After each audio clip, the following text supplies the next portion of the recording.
Yeah, I mean, there's a problem, especially now that shitcoining is so easy. Like, I don't know if you know this site. I think it's called like Pump Fund or something. Where I mean, no technical ability needed. You can just launch a token. I wouldn't even classify them as shitcoins anymore. It sort of gets to what it ultimately could be, something like digital collectibles. Thrashing Lightning has become sort of a meme nowadays, but and I'm definitely not against Lightning. I think Lightning is obviously a big technical achievement in Bitcoin. The biggest misconception people have about Bitcoin is that it's one of the cryptocurrencies. Like, Bitcoin is just one. It's okay, it was the first, but Nokia used to be bigger than Apple in phones, and now Nokia is dead, so that's going to happen to Bitcoin. Or, Bitcoin is the MySpace, and soon we're going to see the Facebook. But people really need to understand the difference between a commodity and a security. You're testing Sam or Samuel? No, I said I've tried to avoid Sam for some historical reasons, but because Sam Sam yeah, but I mean, I'm not against it, but mostly I go by Samuel. Yeah. Yeah, it's interesting how you don't want to be connected to a bad. It's actually there is another Robin that is doing YouTube, and he's talking about Bitcoin, but also a lot about shitcoining. And actually, I got attacked on Twitter already of like, "Oh, you are a shitcoiner," and I'm like, "No, like I'm only Bitcoin." And he's like, "Oh yes, you're a different Robin," like, just because my name is similar. Yeah, I mean, there's a problem, especially now that shitcoining is so easy. Like, I don't know if you know this site. I think it's called like Pump Fund or something. Where I mean, no technical ability needed. You can just launch a token. We've had some tokens, some Zolox tokens launched. So we've tried to discredit them publicly, but it's definitely difficult. Feels like the last cycle there was at least some barrier to entry, considering there was some technical steps to deploying like a shitcoin, but now it's like it's the wild west times 10. So it's rough. People go ahead and build a shitcoin pumping just based on your name. Are they also using your brand, your icon, and everything? Yeah, exactly. So I mean, yeah, using our logo, using like linking it to our website, using our name, launching tokens That's like that. crazy. I mean, yeah, it is. Luckily, they haven't taken off. But I mean, it's still annoying because it's like many people will think it's like we have something to do with it, and obviously, if they were to take off and something would happen, I mean, we would probably get some comments from that. But I mean, this is just what we have to get used to, I guess. And it's super interesting because, like, imagine what happens to the bigger Bitcoin only exchanges like a Relay or like bigger Bitcoin only companies in general, where they probably see like 20x of all those crazy things. Because I always think of like, I have so many impersonators and spammers that actually contact even like cousins of mine. It's really funny because I never talk to them in English. I always talk to them in German, and he's writing to me on WhatsApp like, "Oh, why are you writing to me in English?" And like, that's probably not me.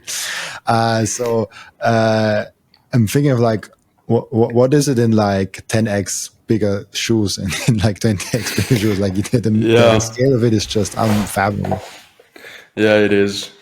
And I mean, I guess the only thing you can do is to be openly against shitcoins now. Like, it used to be a bit easier. You could just not mention them, but just focus on Bitcoin in your messaging. But now it feels like you kind of have to be like against shitcoins in order to not seem for them, because they're just popping up everywhere, and yeah.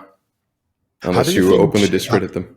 How do you think shitcoins, and I also want to say altcoins, because some people, when I say shitcoins, think I'm only talking about specific altcoins. So I'm usually like trying like, well, it's just like all altcoins. For me, all altcoins are shitcoins. But just to be clear here, where do you see altcoins in general moving forward? Is it just something that will go away over some time, or is that something that will stick around because like there's always like a small group of people that just like want to gamble with something, with like digital art or whatever? Yeah, I think it's gonna decrease significantly the interest in them. I think it's gonna move more towards like a very niche meme coin thing, probably like these. And at that point, it's most likely not even. I wouldn't even classify them as shit coins anymore. Then it sort of gets to what it like ultimately could be, something like digital collectibles. Like I'm not against digital collectibles personally. I'm not buying them. I don't really care. Like that's not my thing. But like if someone created like a funny meme and decided to make a shit coin out of it and do something, I'm like I don't want to throw them in jail. That's what I'm saying. But it's like I think it's going to decrease significantly. I think it's going to become a very relevant part of the market. I don't think it's going to even be considered a part of the Bitcoin market, or I wouldn't even put them in the same category of assets. So it's something completely different, and we have to really pound that till it's very abundantly clear that it's not the same thing. But it gets more and more clear. It's like now we even have like politicians and company leaders and really great thinkers and popular people that make the difference between Bitcoin and all other things. But I actually wanted to start with something different today, because you are one of the guests that are returning on the podcast, now that the podcast is already 13 or 14 months or something like that old. I'm having my first returning guests. So for you, what is the most interesting thing that happened in the last 12 months since the last time you were on? What was kind of standing out for you? The most interesting thing in the last roughly year or so, I mean, I would definitely say it's more of like a general feel in the market. I don't think we've had anything radically different technically or anything like that sort of changed the game completely. Bitcoin is interesting because a lot of the technical sort of advancements that will happen in Bitcoin you can sort of foresee them. Like if you're in the space, you can foresee them years before they happen, because Bitcoin is like a slowly developing organism on the internet, sort of. So I wouldn't say there's anything on the technical side. I think it's more on the institutional adoption side. I know this is kind of like a cliche at this point, cringe, but I mean there's not really much else going on. I'm like a big fan of what Seyr says in this aspect as well. Like we need the people with the money and the influence to come into the space for it to sort of get to the next level. I think the Bitcoin journey is like I said, a journey where people come in. They like it doesn't really matter how they come in, like whether it's Coinbase, Binance, an ETF, wherever, like physical Bitcoins. Doesn't matter how you got into the space. I mean, once you get into Bitcoin and you start to understand the fundamental promise of Bitcoin, then you start to understand sort of the technical side too, and like best practices for custody and sort of you're able to see the potential that Bitcoin has going forward. So yeah, I'm just personally very happy that there are a lot more normos, so to say, coming into the space. I mean, we're Zelux sponsoring an event here in Helsinki, BTC Hell. I mean, you should definitely come. We have some interesting speakers from the TradFi space coming too, and this is something that I sort of see as a very big step forward. I have a lot of friends who study economics or Keynesian economics.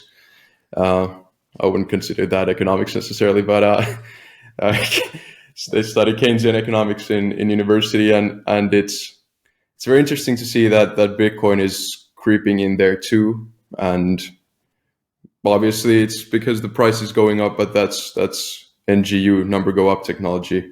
That's what it's supposed to do, and yeah, that's what I'm really excited about. There is something really interesting. I mean, I want to dive deep in that, but you just reminded me of a conversation I had with an old friend that is now studying social economics in Austria. And I was like, what is that shit, social economics? But I asked him like, what are you learning and stuff like that. And then I really quickly also asked like, you probably learn Keynesian economics, like the central bank is good, we need inflation and stuff like that. And he's like, no, actually not. Like we're currently learning that the central bank doesn't do anything, and that if it wouldn't be there, it wouldn't really make a difference. I was like, okay, you're going in the right direction. It would definitely make a difference if there's no central bank. But with the saying of like, they don't really add value. they don't really do anything productive in society. That's already a very good. And I was super surprised, honestly. He never heard about Austrian economics or Hayek or something like that. He's also like just in the first year, so let's give them time. But it kind of surprised me that maybe there are some economic professors and TradFi people that actually are waking up and actually trying to educate them outside of Keynesian economics. And I think the point of like, we have to get normal people and we are normal people, but like we have to get like people from TradFi, and we have to get institutions in, we have to get basketball players, football players, soccer players, like all of the players in, and I think way broader in that sphere. I loved having Kenny Florian and Renato Moicano on the show, like UFC fighters, because they there might be a UFC fan in your family, and you can send that podcast to him, because he might listen to Renato. He probably don't listen to me, but he might listen to Renato Moicano. So I think we at this point where we've figured out the base layer. I think there probably won't be a lot of changes there. Like, there will be some changes. There has to be some changes in the long run. Otherwise, like, I think without bug fixing, a lot of small changes, we probably won't make it. But the most changes will be in the ecosystem, and I think it will be in the next few years only about like, hey, this country is adopting it. Hey, that company is adopting it. Hey, that individual is buying Bitcoin. That's the news of the next years, right? Yeah, and yeah, it's very good to see that. That even the people who sort of haven't understood Bitcoin yet, they've sort of understood the ethos. Like I see a lot of people who seem very pro Bitcoin in the way they talk about the economy, the way they talk about, central banks, banking in general, like finance, taxation, governmental overreach, regulatory capture, stuff like this. Like they're on the right track. Like they've understood the problems. Like that's always step one. Like once you can identify a problem, then you can sort of start looking for an answer. And yeah, still maybe like a couple years ago, 3-4 years ago, like there wasn't really the same feeling of people having discovered the problem yet. I was very fortunate because I lived in Argentina in 2019, so I sort of, the problem hit me in my face. I couldn't miss it. But most people who haven't lived in a country with hyperinflation, it's harder for them to see the problem. But now in the past year or two, I've seen a lot of people waking up to the problem, and that's good because that's step one.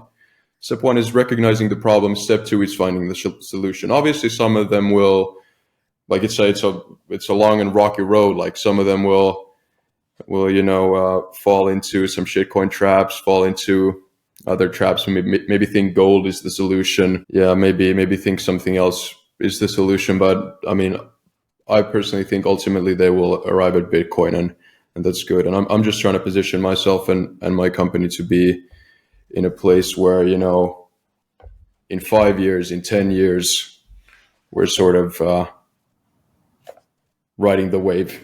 Like it's going to be tough for the next couple of years, I think, for people in the Bitcoin space. Again, I mean, I think Bitcoin will obviously still go up, but it will also come down, and that's when education will be very important, because otherwise there will be a lot of people who won't find the solution, even though they have all the prerequisites to do so. So that's personally why I'm a big fan of all types of Bitcoin educational content.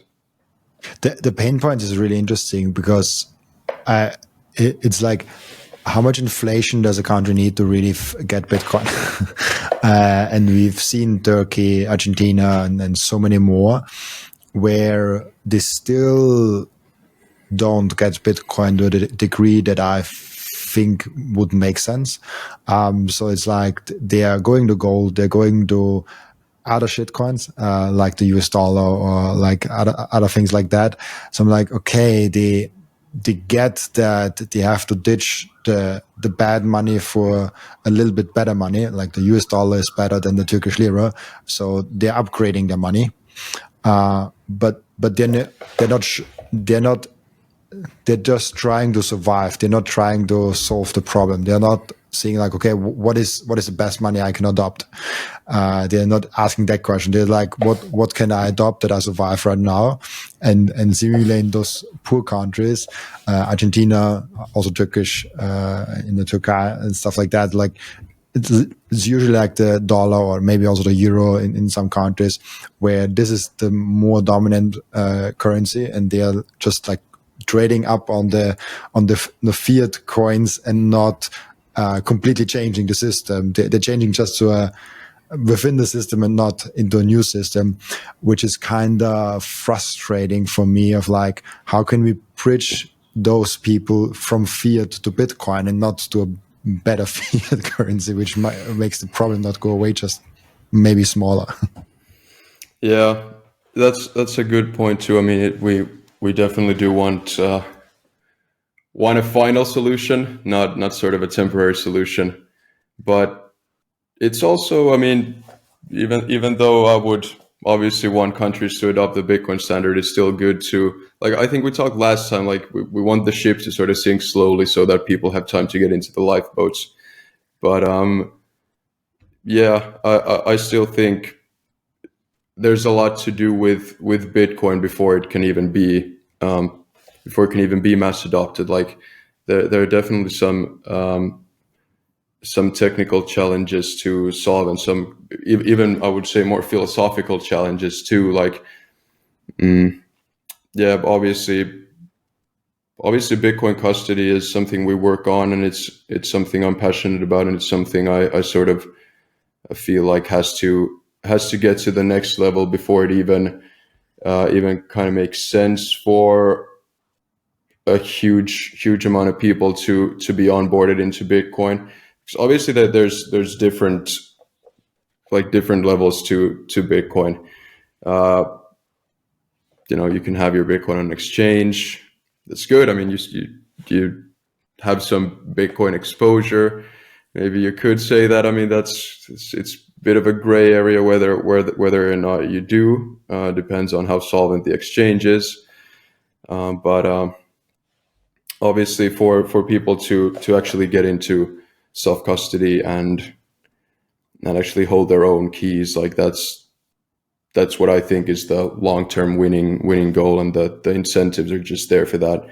But yeah, I think there's still a long way to get to that point.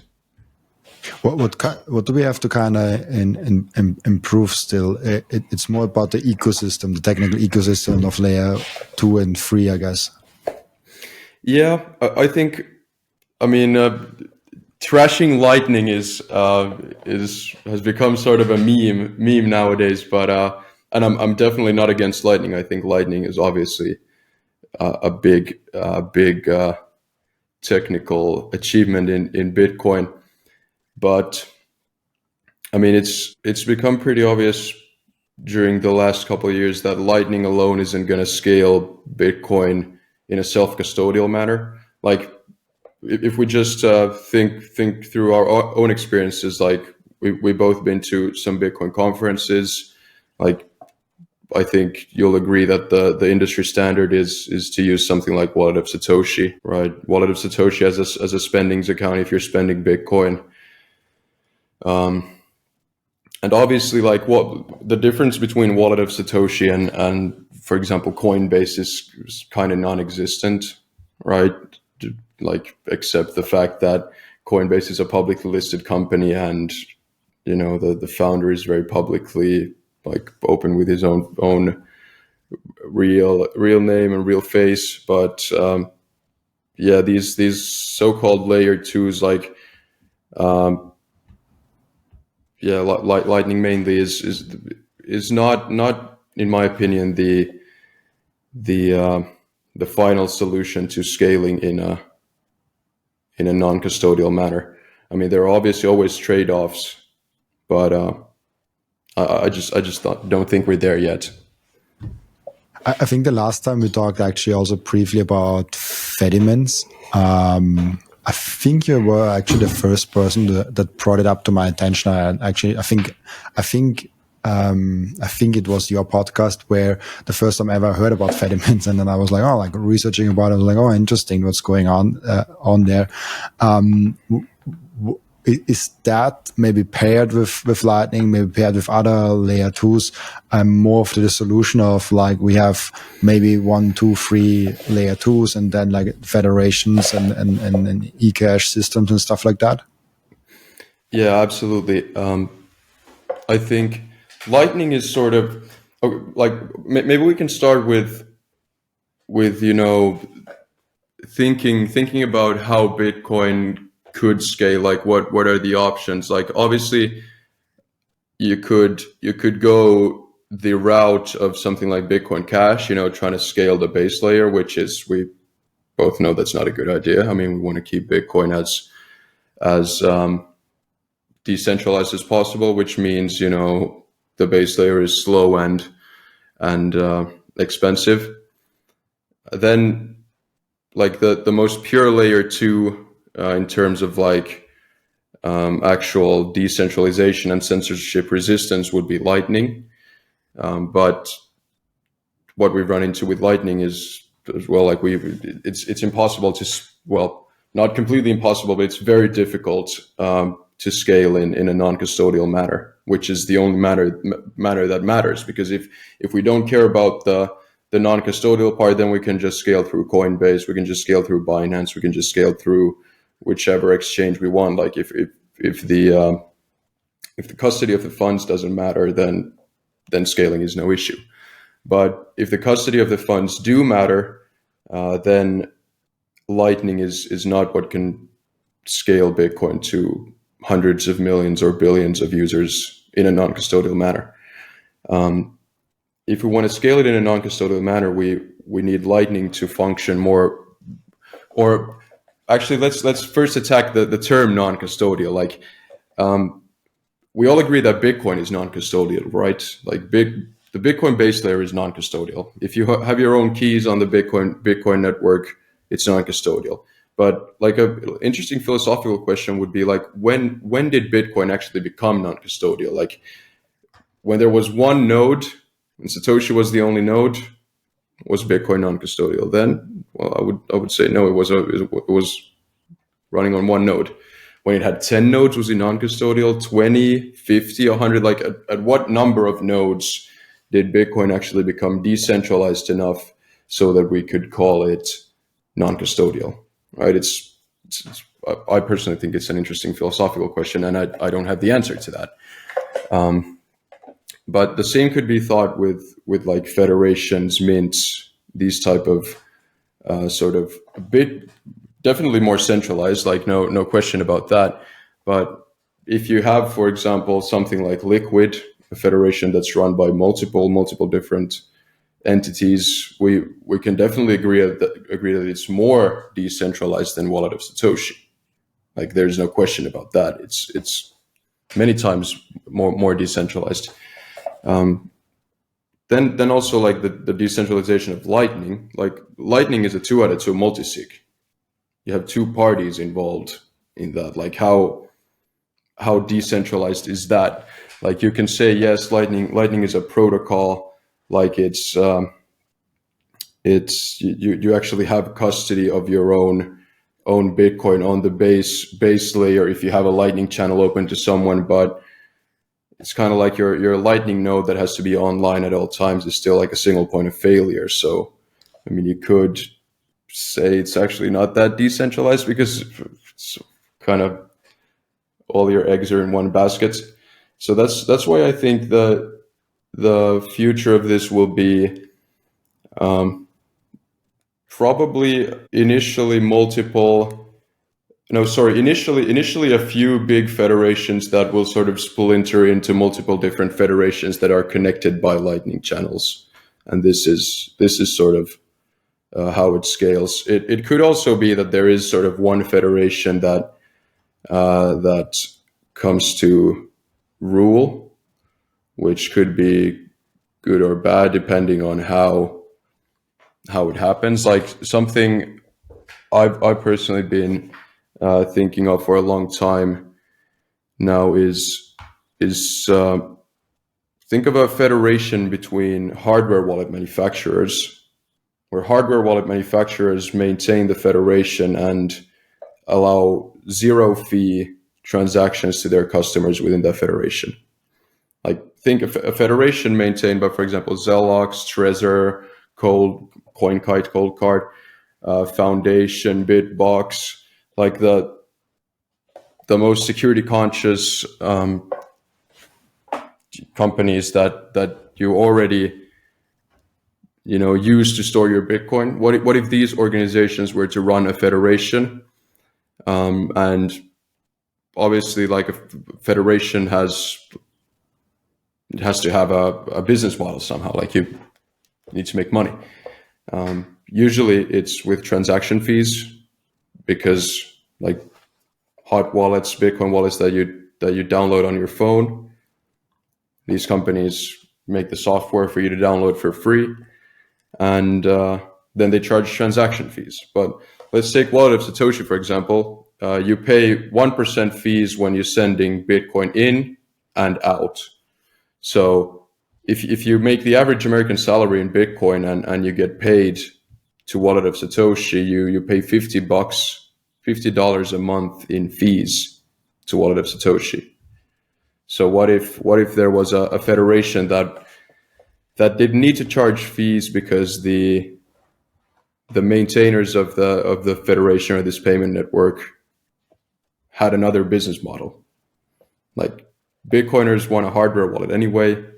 Why not have like a hardware wallet that also gives you free transactions? I partnered up with Coin Vigilante. This is the most beautiful Bitcoin timepiece that I ever saw created by anyone. Look at that beauty. I love it so much. Coin Vigilante made a perfect Bitcoin watch. That's the perfect, subtle, elegant way to go out there and show that you are a Bitcoiner. And that watch brand is Bitcoin only. And Coin Vigilante just dropped a completely new and amazing Genesis edition of their watch collections. You have the date of the first ever mined Bitcoin block in there. And of course also the block height and which epoch we are currently in. I love the level of detail they put in this masterpiece. And make sure to check out those amazing Coin Vigilante timepieces down in the descriptions. I love those watches so much. If you watch or listen to my podcast on a regular basis, I guess you already bought some Bitcoin. And now the most important step is to keep the Bitcoin. Keep them secure in a hardware wallet. My personal recommendation for hardware wallet is the BitBox. It's super secure. It's simple to set up. It's also a perfect gift for a friend who has still their Bitcoin on an exchange. And you can get a 5% discount with the code Robin at the checkout. Visit bitbox.swiss/Robin to get your BitBox. And the next step is to really level up your sovereignty as an individual. You have to have the most secure self-custody setup. You have to secure your own devices. You have to protect your privacy. You have to set up an inheritance plan. And depending on where you live, you even want to have a plan B, a citizenship where you can move in case something goes really wrong. And through all those steps, the Bitcoin way is guiding you through step by step. And if you visit thebitcoinway.com/partners/Robin, you even get a 30-minute free call to find out how you can level up your sovereignty. Yeah, and the ecosystem is interesting because like if within the federation you already bought in with the hardware wallet and maybe other services connected to that.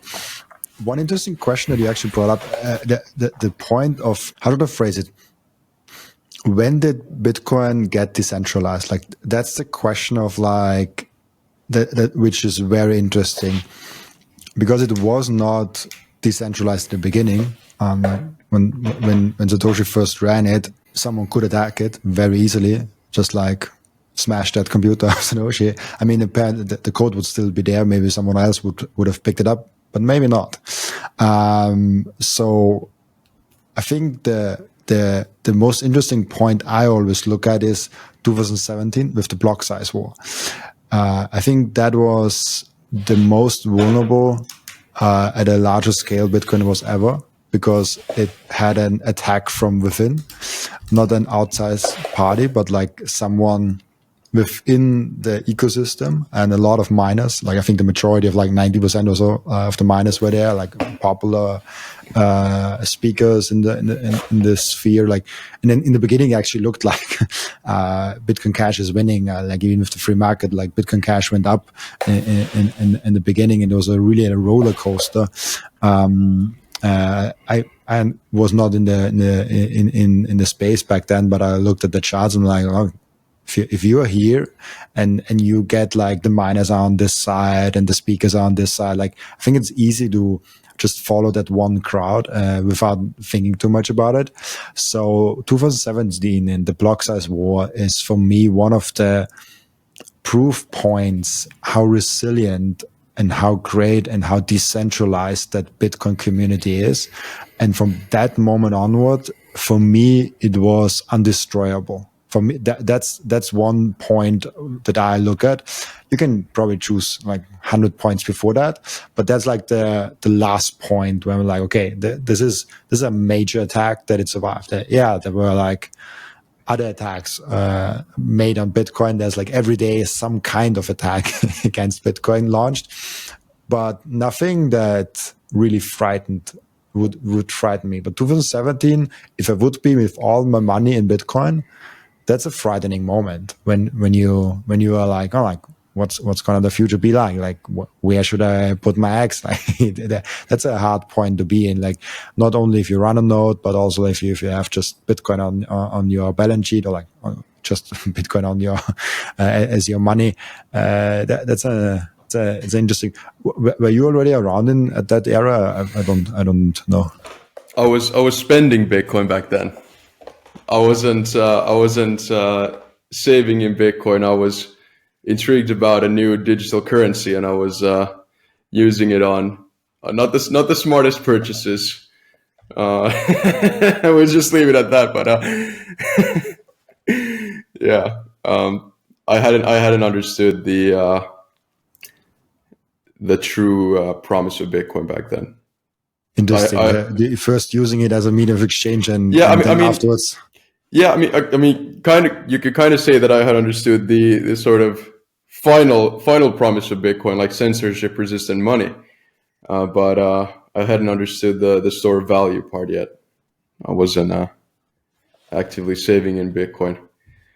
But yeah, it's definitely very interesting to see if we'll have a moment like that again. Personally, I think we won't, most likely. I don't think there will be any massive attacks on Bitcoin.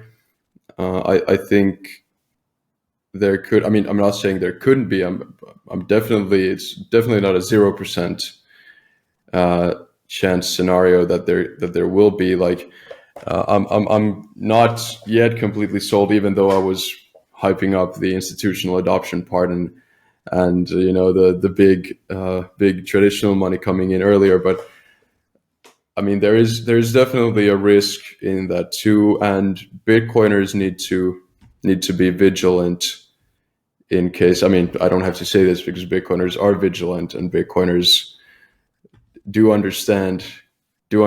But I mean it's really like obviously if there's a Bitcoin fork, one side of the fork gets dumped and the other side of the fork gets bought, and that's sort of which one gets dumped and which one gets bought and in which sort of ratios kind of, at least in the short term, determines the winner. So that's definitely why institutions coming into the space could be risky. I mean, obviously, if BlackRock were to support some fork, and I don't think so, but I mean, it's not impossible that Michael Saylor would be on that train too. They could cause a lot of selling pressure on the sort of real Bitcoin and try to drive up a fork like that. But I'm personally not really worried about those types of things. I agree with you that Bitcoin has shown enough resilience already to be able to withstand basically anything. Yeah, and it's like if like BlackRock and Michael Saylor actually, and I don't see that happening, especially not with Michael Saylor, but like that makes it even more dangerous because you cannot imagine it. So like if it's actually happening, it's kind of like maybe there's something to it. So it makes it even more dangerous in that case. But it's more of like at that point, I think the risks are only medium term. The risks are only like short and medium term and nothing really long term, because all the things that would happen from that is that you have a huge opportunity cost. And so like if you think about that, like what incentive does Saylor has to go for some fork that would jeopardize the security of Bitcoin? Like what would his kind of incentive or his structure be for doing that? He's more of the like, hey, let's keep Bitcoin exactly like it is. I think he's against like almost all changes that come to the base layer, and he's very vocal about that, like the ossification and stuff like that. Maybe even too much, but like it would be very hard for him to make the switch to say like, oh, like we don't need any exchanges, but that one small, like we have to. It would be weird to have like an interview like that. So I cannot imagine it.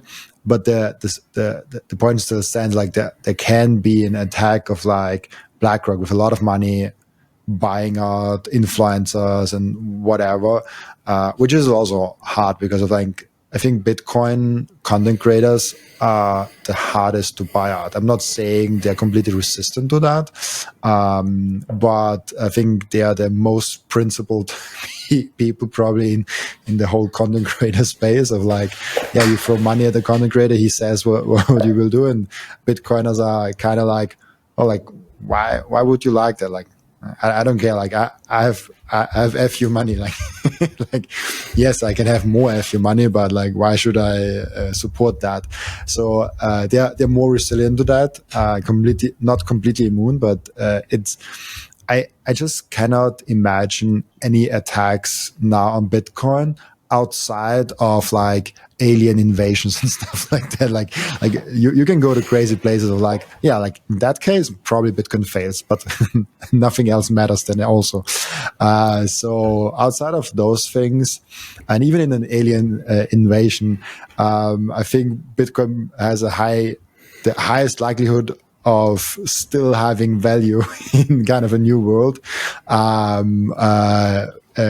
Besides the other things, because like I don't know, I don't think alien will be interested in gold, not more than as an industrial metal and stuff like that.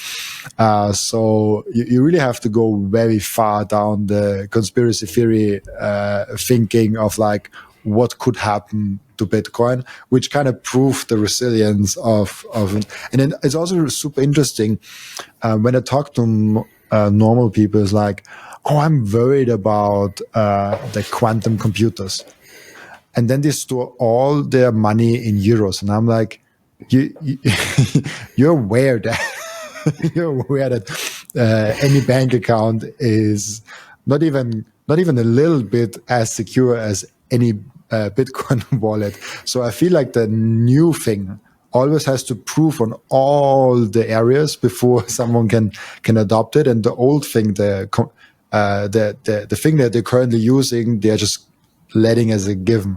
So there needs to be like a 10x or like a 100x development for someone of like improvement to their life to actually jump over to the new technology, which is kind of frustrating. What kind of questions you get, like, oh, Bitcoin, like, can it not be banned? Like, of course, but like your euro can be banned tomorrow. Like it literally can be non-existing tomorrow if the central bank decides like that, and it can be devalued tomorrow 50% if the central bank decides like that. Like, are you not worried about that? So that's super interesting. I'm also curious what you think of what influences the speed of the adoption most. Is it the institutional and people buying, or is it also the technical ease of use and just like the aspect of Bitcoin being so much better in, for example, sending money abroad or like having a bank account and doing those kind of things? Is it Bitcoin is so much better as a network and an asset, or is it more of like, okay, like there's this influencer that there's like, hey, Bitcoin is good, and all of a sudden people jump in? Yeah, I personally think it's definitely still mainly driven by the number go up, by the interest in the price. I think that will change, but for now I think it's mainly driven by price.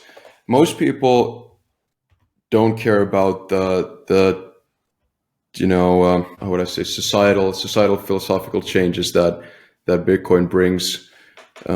They will. It takes some time, and that's good. It's good that new.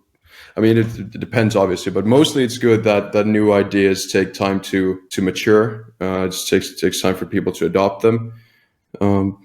It's a good, how would I say, defense mechanism for humanity, so that we don't adopt some stupid thing that turns out to be a complete mistake on our part.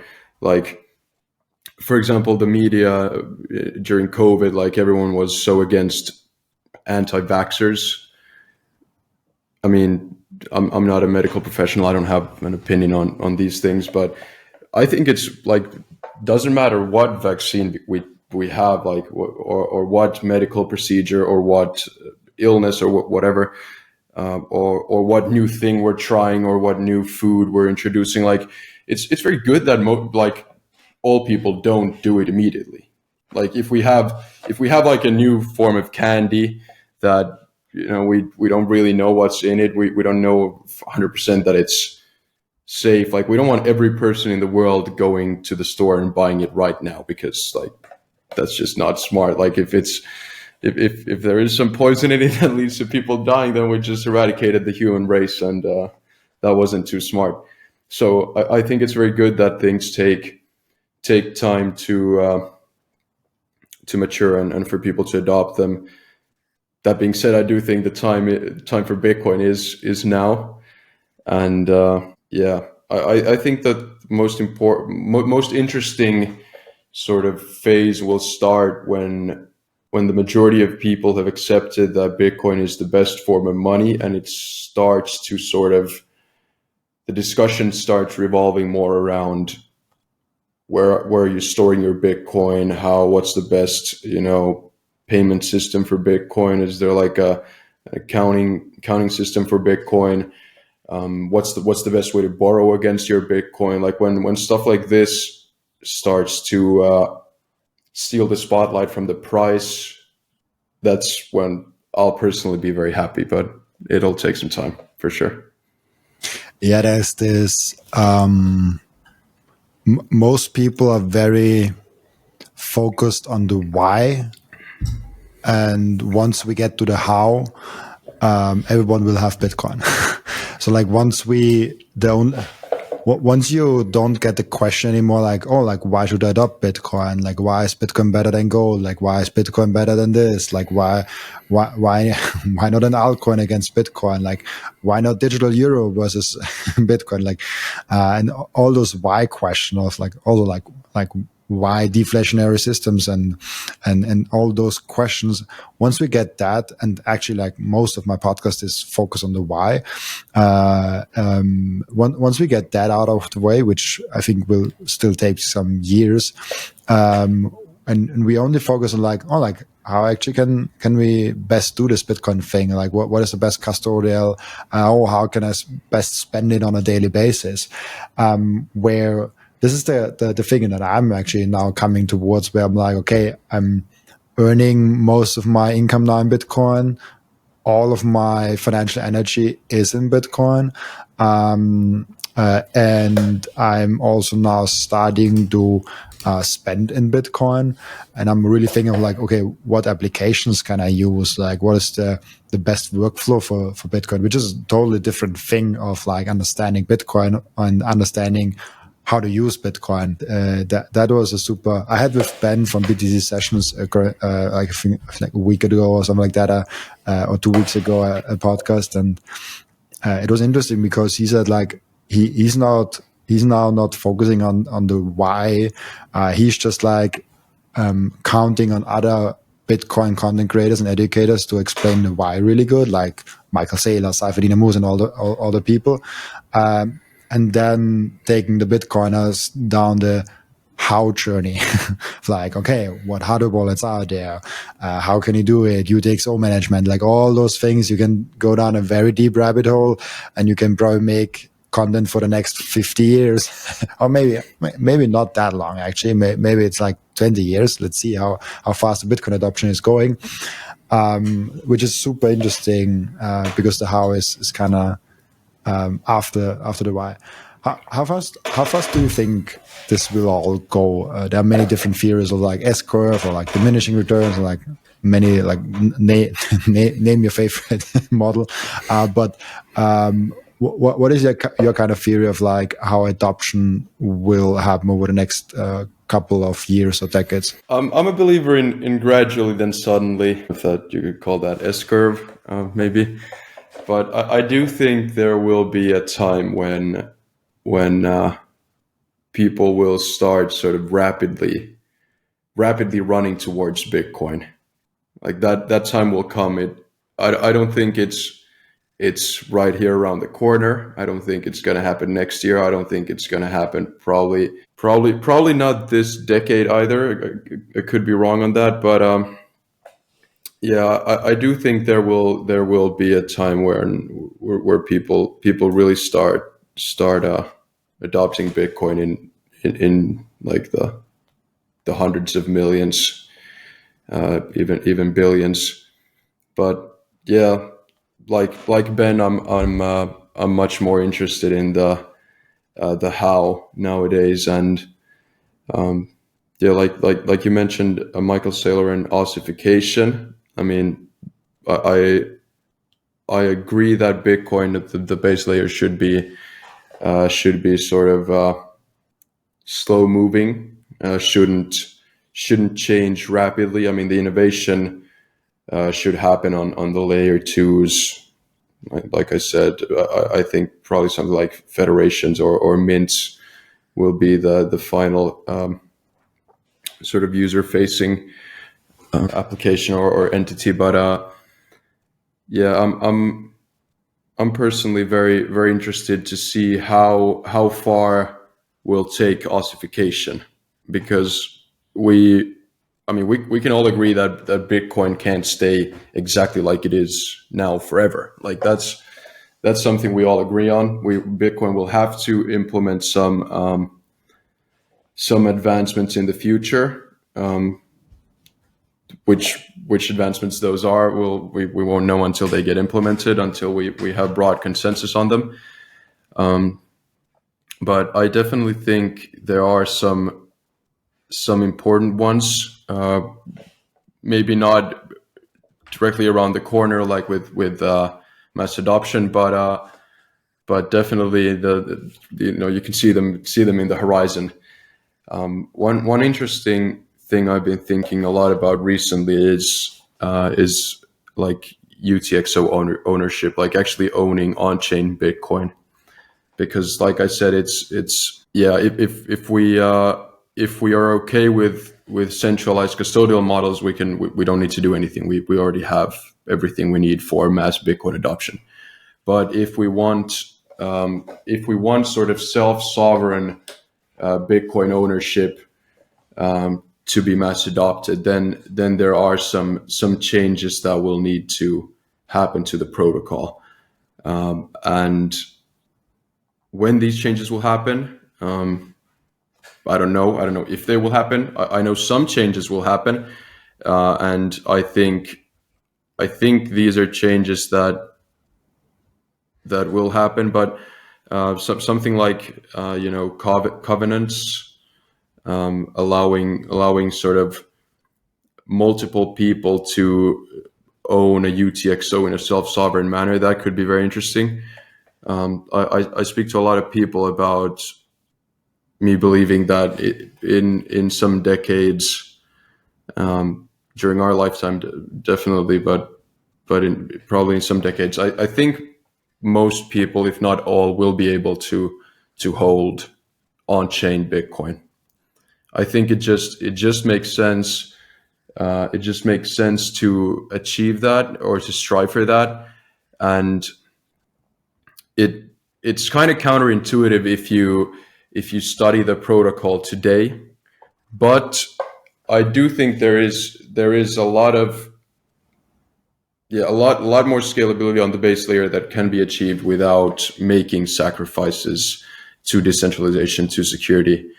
Yeah, mainly around bundling transactions. I mean, with covenants, you could have with covenants and something like aggregated Schnorr signatures, you could have millions of people own a part of a UTXO, and with stuff like coin joins and federations, and like I said again, aggregated Schnorr signatures, you could have Bitcoin transactions that sort of that millions of people could participate in one single on-chain transaction as sovereigns, like they actually control their part of the UTXO, and without their signature, their funds don't move, and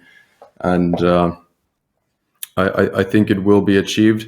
The reason why I think there isn't such a big rush to get it done is because obviously every change needs to be rigorously tested. It needs to be rigorously, battle tested. But I think a lot of these tests are underway now, and I think there will be some very interesting developments in the future. Yeah, and also like one reason currently transaction fee on the base layer is really not that high also currently. I think more it's the same if like for people that come from fiat system to Bitcoin, the pain point has to be higher. If people all of a sudden have to pay instead of, let's say, $5 or maybe even like $1 for a transaction, and all of a sudden they have to pay $100 for a transaction or like $200 for a transaction, those developments, one on layer 2, but also like what I hear from you is like shared UTXOs basically.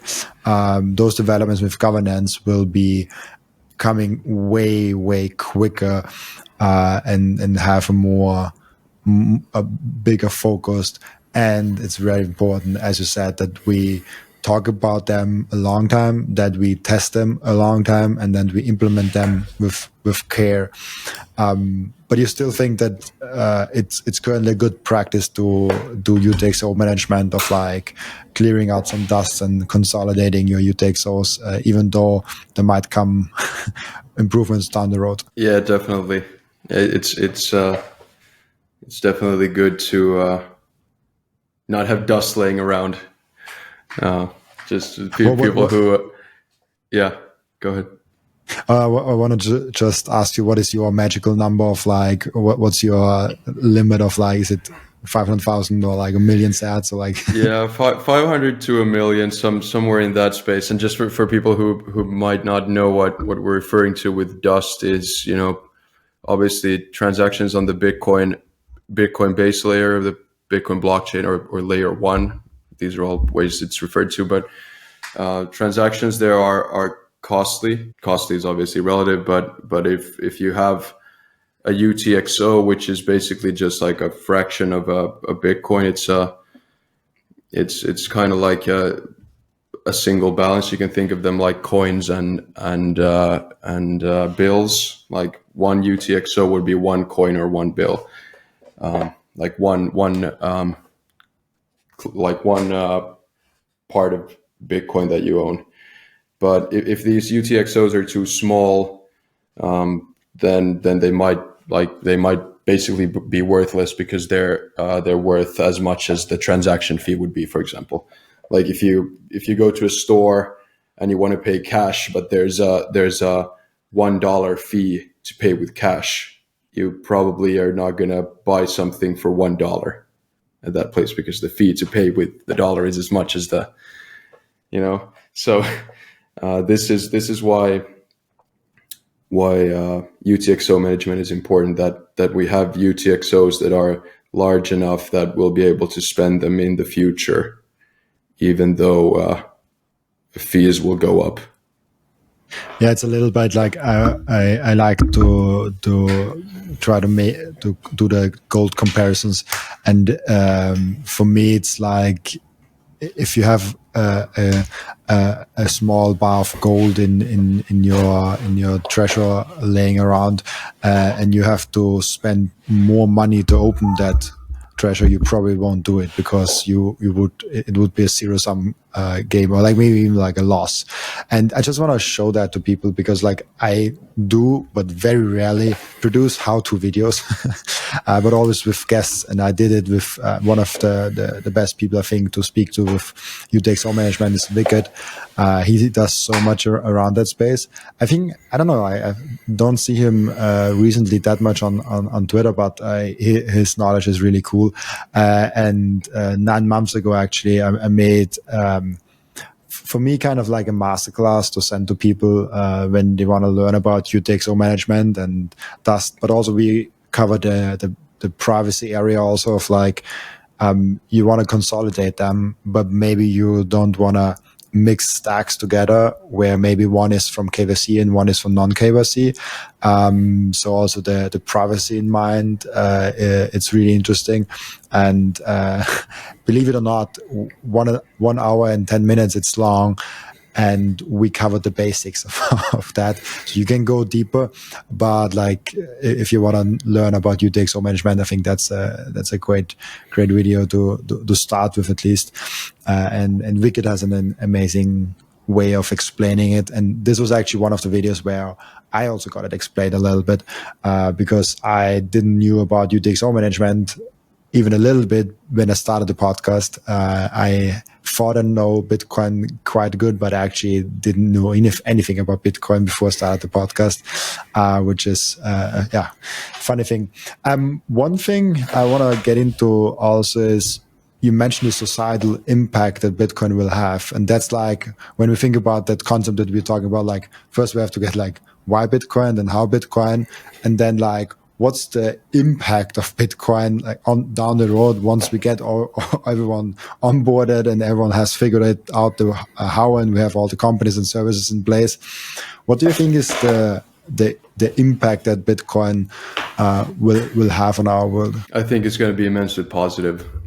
Like, I think Bitcoin is probably going to be the most positive thing we've seen. I don't know, since, well, at least in the last 300 to 500 years, for sure. Before that, there might have been some very important inventions that might have had, like, you could argue, had a bigger societal impact, but definitely the biggest of our time, definitely the biggest of the last century, I would say. But I think the main thing that Bitcoin will change is probably how people view, economics and the state, mostly. Like, currently our understanding, or the general understanding of how a person's or a company's or a country's economy should be handled is so detached from reality. Like, our mental models are so broken that we can't measure like basic stuff that's going on. Like, we can't even agree on fundamental truths in like our society. We can't agree whether we're going in the right direction or wrong direction, because the numbers that are supposed to tell us that are manipulated, and they're not the real numbers. So I think that is what Bitcoin will have the biggest impact on. It'll function as a type of compass. Like, it'll guide us in the right direction. It'll guide us to the right policies. It'll guide us to the right decisions on a societal level, because it's the first form of money that actually allows us to measure the economy in a truthful way, and measure the impact of different policies in a truthful way, and measure the impact of taxation, measure the impact of laws, regulations, and also allow us to compare different leaders, in a much better way. Like, I'll give you an example. Like, we can have two presidents or two leaders of a country, whatever we decide to call them, presidents or dictators. I mean, these words are thrown around nowadays. But we can have two presidents where one decides to lower taxes because they're actually cutting government, and because they're actually giving the free market more room to express itself, like basically giving people more room to express their needs, and allow the free market to drive down prices in the things that people need. Or you could have a president that sort of subsidizes low taxation with money printing, and basically fools everyone into thinking things are much better than they are. With fiat, this happens all the time. This happens everywhere. But with Bitcoin, we'll see from miles away who's the good guy and who's the bad guy, and who sort of has our best interests at heart and who is a fraud. So that sort of honesty that Bitcoin brings to the table is something I think will have the biggest impact. I love that, the impact of like the integrity and the truth and the non-manipulated base numbers, basically. I'm curious what impact the Bitcoin had on maybe on your business. You have Xalox, and what would be your business without Bitcoin? Obviously, you have a Bitcoin product, so it's kind of hard to compare. But is there some insights or some experience that you had that like this is something where the company really benefited from having Bitcoin? Yeah, I think what Bitcoin has given me most of all is like actual meaning, like feeling like I'm doing something that really, or feeling that I'm at least promoting something, even if nothing we do works out in the end, I'll still have a feeling of every single thing we did was well worth it because it was advancing Bitcoin. Like I'll give you an example. Actually, just happened to have our first product here. Before we made anything related to Bitcoin, we made these wireless magnetic power banks. Actually, the first in the world who made these before Apple too, but. We sort of came into this tech first, like we wanted to do something cool in the tech space, and this is what we came up with. But with Bitcoin, it sort of opened new doors, and it gave us sort of a bigger sort of problem to fight against. Like when I started on my entrepreneurial journey, my thinking was always like, there has to be like a real problem I want to solve or a real value I want to bring to the table.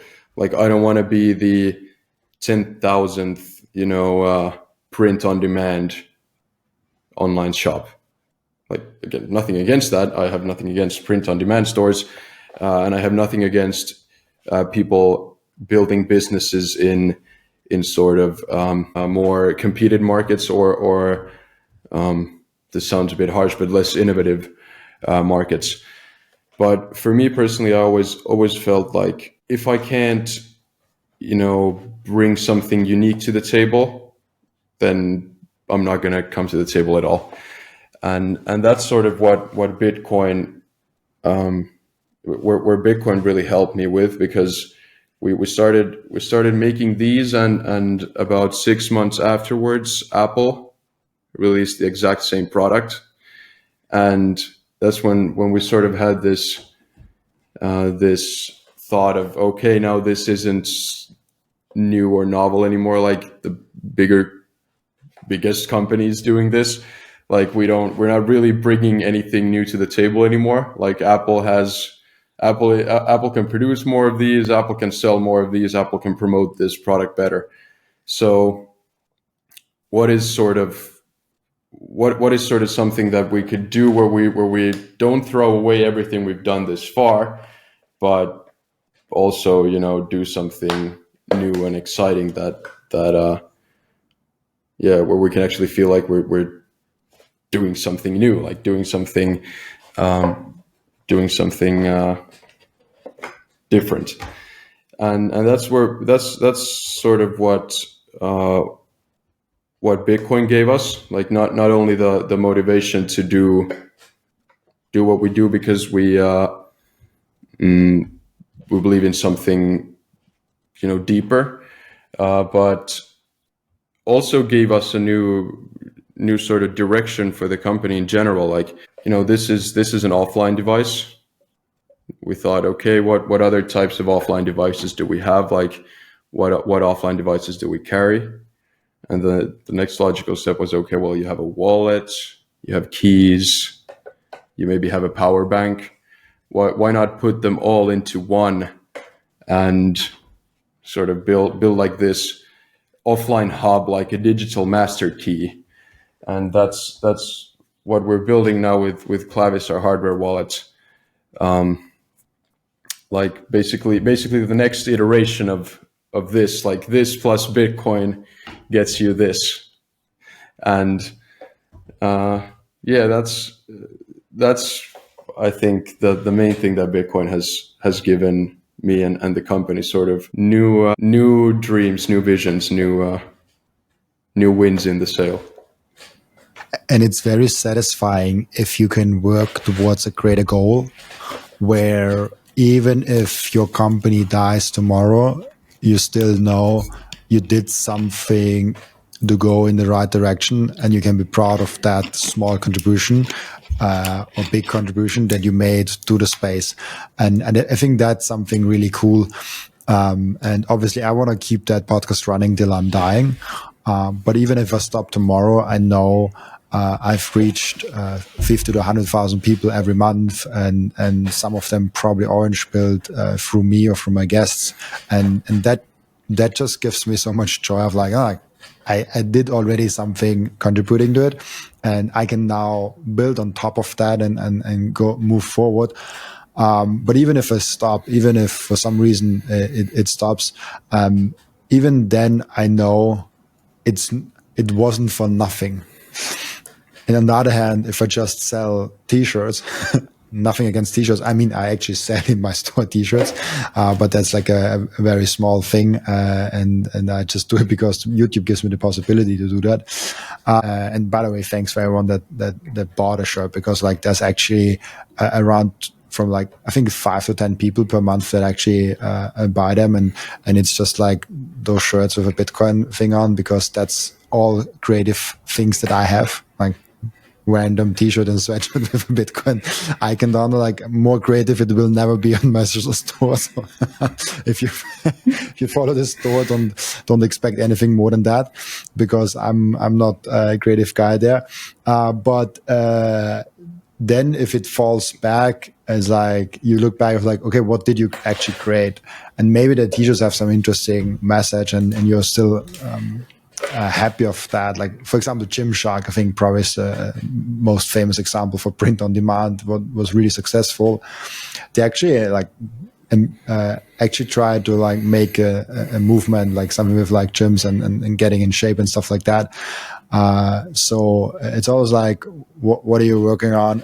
And if it's just about making money, you will burn out and you will not power through. But if you actually enjoy it, you can keep going for like, it's so funny when people say like, oh, how long can you keep this daily Bitcoin podcast up? Like, oh, as long as I can talk. It's really fun. And now with more resources, I can actually outsource the things that I don't enjoy that much, like post-production, stuff like that. So I can keep going for another 10 years, another 100 years, maybe, if the body allows it. So that's super interesting. And yeah, so I think it's great that you're also on the journey. I have one question to ask each and every one of my guests. And the question is, what can we learn from you besides Bitcoin? That's a very interesting question. That is definitely a very interesting question. Yeah, and almost all Bitcoiners are like, oh shit, I was not prepared for that. I wasn't prepared for that at all. And that's a very deep question. Yeah, I mean, besides Bitcoin, I think for me, it all ties back to Bitcoin in one way or another, but at least that I've sort of come to think of these things through Bitcoin. But yeah, I don't want to sound too cliche either, believe in yourself, go after your dream. But I think, yeah, building a bit on what I said just a second ago, I think, it's surprising how much you can endure if you really, really believe in what you do. So I guess what you can learn from me is probably some endurance. Like, focus is very important.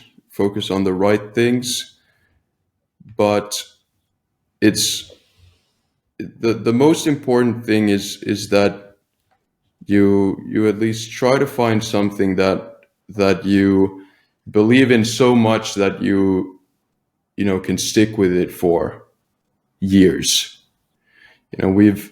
Especially if you're building a company or doing something like that, we all see, these, I started a company 3 months ago and now I've raised $100 trillion gazillion in funding, and we're going to the moon, and in a year we'll raise, another $5 quadrillion. But,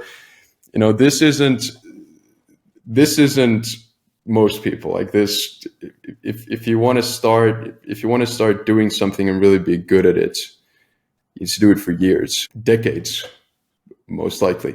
So yeah, I guess what you can learn from me is, if you really believe in what you do and you really have the grit and the endurance to stick it out, then you can make something cool. And yeah, just choose something that you can really stick with, like you can stick with in the ups and downs. That probably goes for relationships as well. But yeah, definitely in what you decide to do with your time, stick something you can stick with, or choose something you can stick with. It's a very Bitcoiner thing, low time preference, long term thinking, and I love that. And it's, I think, in our small Bitcoin bubble, probably not as much as in other bubbles, but actually the device of like, oh, follow your heart, like do what you really.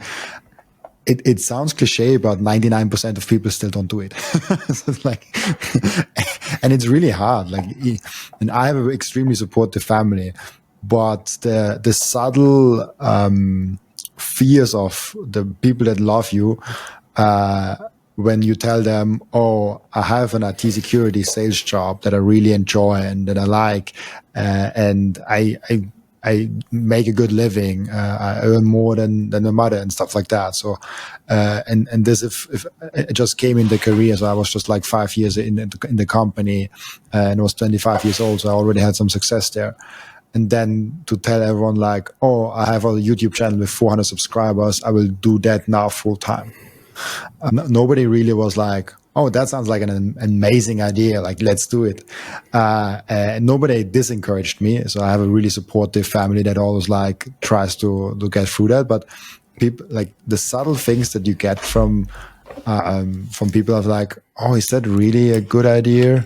My grandma even had concerns that I'm getting into a cult and basically someone is ripping me off. So I had to calm my grandma down, but she also I need to explain the internet and all the things to her. But it's super interesting what you go through once you take the little bit not normal route, but the upside of that, the freedom and the creative mind that all of a sudden is possible for yourself, like that's just amazing. Like 1 year in, it's amazing. So I think it's a great thing to share here. We have entered in the podcast where the previous guest is asking a question for the next guest without knowing who the next guest actually is. And the previous guest asks you, what do you think is the biggest misconception people have about Bitcoin? And how do you personally explain its long-term value to skeptics? Yeah, I mean, this is a no-brainer for me, at least in my circles. The biggest misconception people have about Bitcoin is that it's one of the cryptocurrencies. Like, Bitcoin is just one. It's okay, it was the first, but Nokia used to be bigger than Apple in phones, and now Nokia is dead, so that's going to happen to Bitcoin. Or Bitcoin is the MySpace, and soon we're going to see the Facebook. But yeah, people really need to understand the difference between a commodity and a security. Like, even if you don't agree with the securities law, like even if you don't agree with going after companies because they raise money from the public, like even if you're a libertarian who doesn't support the SEC or support like regulators like this in whatever country you are in, you still need to understand that there is a fundamental difference between a commodity and a security. Like, an asset without an issuer is an asset that people actually go get themselves, like gold, like oil, like corn, like Bitcoin. Like, these are assets that that are available for anyone. Anyone can go get them as long as they just put in the work of going to get them. And that is very different from an asset with an issuer, like, the leadership of Apple issuing new stock. That's not them doing something, getting Apple stock and selling it to you. That's them just snapping their fingers, issuing new Apple stock. That's how all the other cryptos work. That's not how Bitcoin works. Bitcoin is completely different in that sense.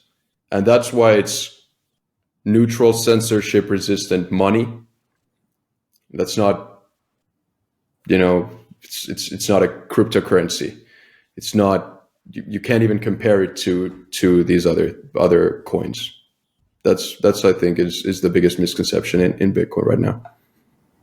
Absolutely. That's a great point. I'm also always getting frustrated if people confuse product and protocols. So like they confuse the product of Facebook and Nokia and Apple and all those things with the protocol, which would be Bitcoin or the TCP/IP protocol or other protocols. It's the most frustrating thing of like you didn't even get to the starting line of educating yourself about Bitcoin because you don't even know what category of thing Bitcoin is. So please go read those 5 things and then come back. It's like sometimes frustrating, but we have to be patient and we have to be extremely kind to the normies, because I think we have a chance of making that a peaceful revolution and not an aggressive one. And I do think the peaceful and kind way is probably the best way to do this Bitcoin thing. Yeah, thank you so much, Samuel, for being on a second time on my show. It was a real pleasure. Before I let you go, as always, I ask, like, where can people find you, ask you questions, and reach out to you, and maybe also find your company? Yeah, thank you, Robin. It's once again been a great time with you. And on X you can find me at Saohix, SAOHIX, and Zellox Wallet, XELLOX WALLET.